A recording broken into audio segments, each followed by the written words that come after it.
मेरे आध्यात्मिक जीवन के संपोषक परमाराध्य परम पूज्य सदगुरुदेव जी मंच पर विराजमान परम वंदनीय संत समाज इस परिवर्तक स्थल पर धर्म प्रेमी सज्जनों तथा देवियों,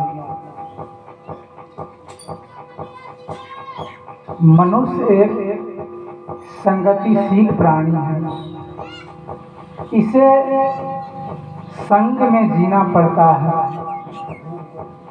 यदि यह संग में नहीं जिएगा तो व्यवस्थित रूप से इसकी चेतना कुसंग की ओर आकर्षित हो जाएगी। मानव के जीवन में संग की 3 अवस्था है, एक सुसंग, एक कुसंग और एक संगों की अति अवस्था असंग। सुसंग से सुखमय जीवन जीने का मौका मिलता है और कुसंग से नरक का दुख भोगना पड़ता है। और एक दिन हम सबको असंग हो जाना है। इसी बात को ध्यान में रखते हुए सदगुरु कबीर साहब ने कहा है, संगत कीजिए साध की हरे और की व्याध, औछी संगति कूर की आठों पहर उपाद। संगत से गुण होत है, कुसंगत से गुण जात। कहें कबीर तहाँ जाइए जहाँ अपनी संगत हो। बंधुओं, हमारे जीवन में संग का बहुत बड़ा महत्व है। अधम से अधम लोग भी संतों के संगत में रहकर ऊंचे उठ जाते हैं और अच्छे से अच्छे लोग भी कुसंग में रहकर अपना पतन कर लेते हैं। हमारे जीवन में जितने दुर्गुण एवं दुर्व्यसन आते हैं प्रायः कुसंग के कारण ही। इसी प्रकार गलत लोगों के संगत में रहकर भले ही दोष हमें दिखाई न देते, परंतु लोगों की दृष्टि से नीचे गिर जाते हैं। इस संसार में मजबूत मन वाले बहुत कम लोग होते हैं जो कि कुसंग में रहकर भी नहीं फिसलते हैं। लेकिन कोई बराबर कुसंग में रहा करे तो दृढ़ मन वाला भी फिसल जाएगा।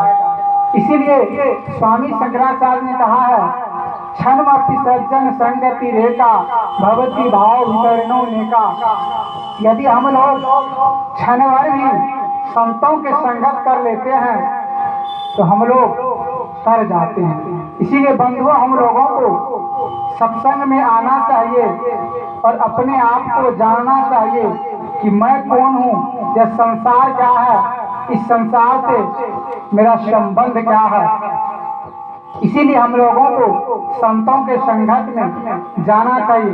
इसलिए सदगुरु कबीर साहब ने कहा, आए हो तुम कहाँ से और जा रहे हो कहाँ, इतना तो दिल विचार लो बस हो गया भजन। बंधुओं, इस संसार में मनुष्य हर चीज के लिए विचार करता है, सोचता है, समझता है, लेकिन उसके जीवन का जो मूलभूत प्रश्न है उस पे वह कभी ध्यान नहीं दे जाता है।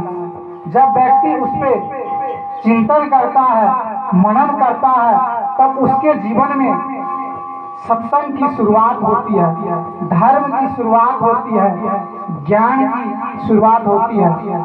साहित्य जगत के महान वैज्ञानिक डॉक्टर सर्वपल्ली राधाकृष्णन हुए हैं। उन्होंने कहा है, आज के बौद्धिक युग में मनुष्य हाथी न होते हुए भी उनसे ज्यादा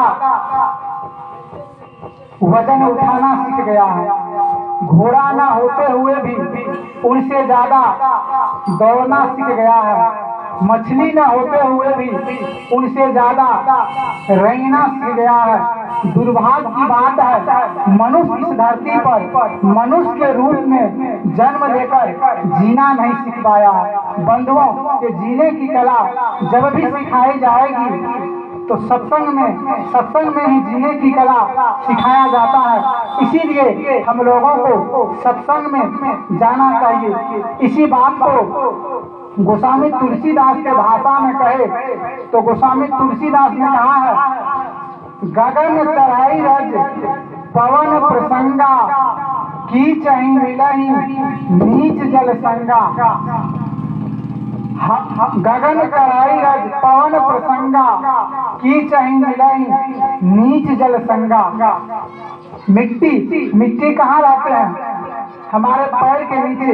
जब इनकी संगति हवा से होती है तो वही मिट्टी कहाँ चले जाते हैं? हमारे सिर के ऊपर नाचने लगते हैं। इसीलिए बंधुओं, हम लोगों को अच्छे संगत में जाना चाहिए और अपने आप को पहचानना चाहिए। इसलिए सदगुरु कबीर ने कहा, सकलो दुर्मति दूर करो अच्छा जन्म बनाओ, काक गवन गति छाड़ के हंस गवन चलियो।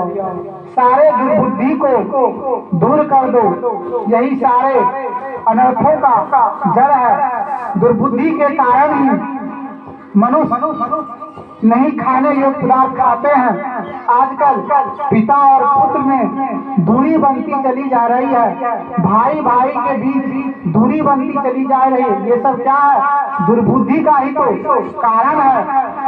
इसीलिए बंधुओं, अपने आप को जाने समझे, मैं कौन हूँ, यह संसार क्या है, इस संसार से मेरा संबंध क्या है, यही हमारे जीवन की सार्थकता है। इन्हीं शब्दों के साथ मैं अपनी वाणी को यही विराम देता हूँ। बोलिए सदगुरुदेव की जय, संत समाज की जय, सदगुरु कबीर साहेब की जय।